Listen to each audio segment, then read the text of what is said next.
Si, Philippe est là. Si, il est où il a le droit d'être. Vous voyez, le grand blanc là-bas qui dépasse. Il a gardé sa moustache. Derrière les barbelés, un millier de prisonniers. Les gardiens surveillent simplement les entrées et les sorties.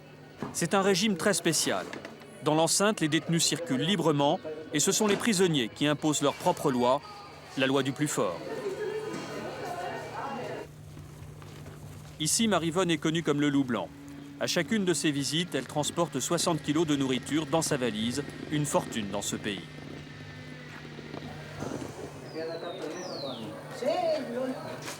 Tous les mois, Maryvonne fait parvenir depuis la France un dessous de table de 3 500 francs à certains fonctionnaires de l'administration pénitentiaire. C'est le prix de la sécurité pour son fils. Néanmoins, lorsqu'elle se présente à la prison, elle ne bénéficie d'aucun passe-droit. Le passage de la garde est une épreuve, il faut être patient.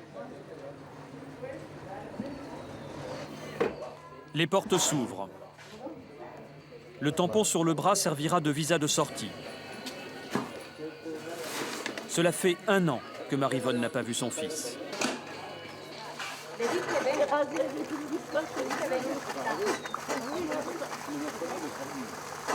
Philippe conduit sa mère dans sa cellule dont il détient les clés, comme d'ailleurs tous les autres détenus. Ses conditions d'incarcération se sont améliorées depuis le dernier voyage du président Chirac au Guatemala. Voilà. L'engin de torture. Ça, c'est ma sécurité personnelle. Si je sors après 6 h du soir, je me le mets à la ceinture. Ça, c'est une obligation ici. Vous lui glissez des armes dans ces paquets? Ouais. Des couteaux, des cutters, petits ou grands. Des fois, c'est des cutters pour découper la moquette. Ça dépend ce que j'envoie. Ça dépend des tas de fusion.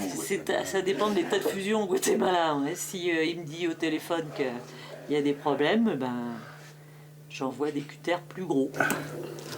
Tous les 2 mois, tous les mois, tous les 2 mois en ce moment, il y a un mort pour règlement de compte. C'est pas grave, hein. Je suis habitué parce qu'avant, il y avait 1 mort par semaine. Jusqu'à 2 morts par semaine. Une fois, on en a eu 6 en une semaine.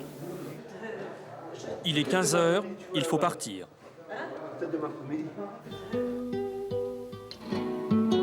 sais pas si tu as connu l'histoire d'un Français qui était en prison en France, qui a été condamné à 7 ans de prison. Durant 7 ans, il n'a jamais défait sa valise. Moi, j'ai attendu quand même 7 ans avant de faire la mienne aussi. Parce que t'es toujours dans la tangente, bon, je vais rentrer en France, ça va bien se passer, je vais rentrer en France.